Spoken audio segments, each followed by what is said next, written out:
Who is Colonel Vasquez? We need to know who pulled off the impossible. That would be me, sir. The legend was 3 rows back. Nobody knew until the screen said, "So HFY Sci-Fi." The briefing was supposed to be routine. Commander Jackson stood at the podium reviewing the latest combat statistics, discussing deployment strategies, presenting the usual tactical data that filled military briefings across the human territories.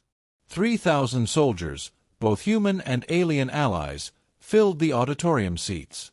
No one paid attention to the woman sitting 3 rows back. Her name was Kira Vasquez. She'd requested a transfer to administrative duties 6 months ago, citing time for quieter work. Her service record had been processed and filed without much fanfare. She wore the same gray-blue military uniform as everyone else. She sat with perfect military posture, as she had for the past 30 years. She said nothing, asked nothing, drew no attention. She was invisible. "The reason I've called this briefing," Commander Jackson said, bringing up a new holographic display, "is that we've recovered tactical data from the Kepler 452 conflict. We need to understand how a single human operative could have turned the tide of a battle that was already lost." The screen flickered. A warrior appeared on the holographic projection, a woman in combat gear, blood-streaked, expression fierce, surrounded by fallen enemies. The statistics scrolled below. Service ID: High, 7721. Combat kills: 14,309, confirmed. Missions: 978. Rank: Colonel, Fulmer. Decorations: Valor Cross, Golden Star, 4X, Distinguished Service Medal, 6X. Kepler 452 was a catastrophic failure, Jackson continued. We'd lost 93% of the strike force. Command was prepared to withdraw. But then one operative went in alone. Faced down an army. Changed the course of the entire war. The screen highlighted the name of the warrior in massive letters. Kira Vasquez, legendary warrior, identified. There was a moment of complete silence. Then, 3 rows back, a woman stood up. She was older now. The warrior on the screen had been 30. This woman was 43. But the face was unmistakable once you knew to look. The same sharp features. The same intense eyes. The same presence that filled a room despite never speaking. "That would be me," she said quietly. The entire auditorium went absolutely still. "You're—" Jackson started, his face showing the exact moment his brain was processing what had just been revealed. "You've been here the whole time, in administrative rotation, for 6 months."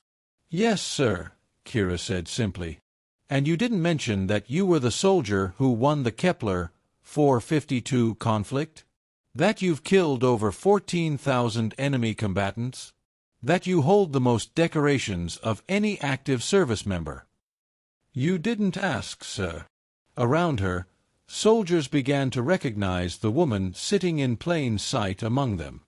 The legendary warrior who had become a ghost in the military database. The human who had single-handedly turned a losing war into a victory.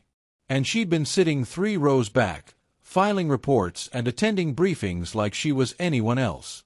A green-skinned Vorthan officer stood up. "Colonel Vasquez? The Colonel Vasquez? From the Theta Sector uprising." "That's me," Kira said. "You killed 300 Krell soldiers in 40 minutes, the Vorthan said, awe evident in his voice. "That battle shouldn't have been winnable." "It was winnable," Kira said calmly. "They just didn't know I was there yet." Jackson walked down from the podium toward her, studying her with new eyes. "Why are you here? A soldier with your record could command any division in the fleet. You could write your own assignment. You're sitting in administrative rotation filing reports." "Because," Kira said, "I've spent 30 years doing what I do best, killing enemies and winning wars. I was good at it. Very good. But I realized something. I was good at it because I was focused. Because I didn't talk about what I'd done. Because I let my work speak for itself. She looked around the auditorium at the 1,000 shocked faces.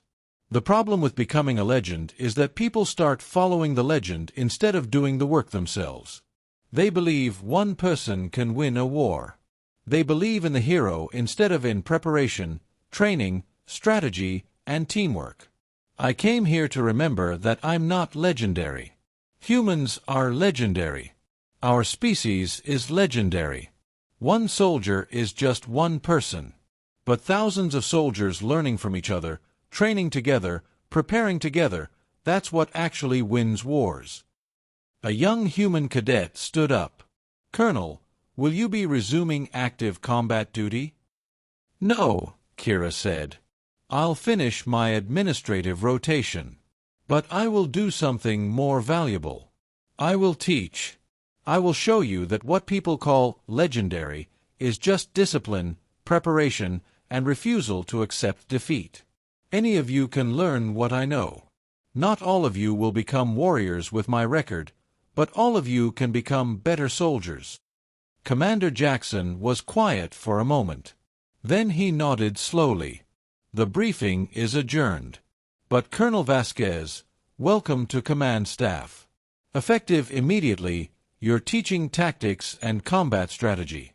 Your legend is too valuable to waste in administration. With respect, sir, Kira said, my legend is in knowing that there's no such thing as legend, just preparation meeting opportunity. Over the next months, Kira Vasquez became the most respected instructor in the military. Not because of her 14,000 kills or her 4 Valor Crosses, but because she taught soldiers that anyone could become a warrior. That humans weren't special because of individuals. They were special because they learned, adapted, and refused to quit. The story of the legend sitting 3 rows back became a parable in human military culture. Not a story about one extraordinary soldier, but a reminder that extraordinary things happen when ordinary soldiers prepare extraordinary well. And in classrooms across the galaxy, young soldiers learned that sometimes the greatest legend is the teacher who never wanted to be a legend at all.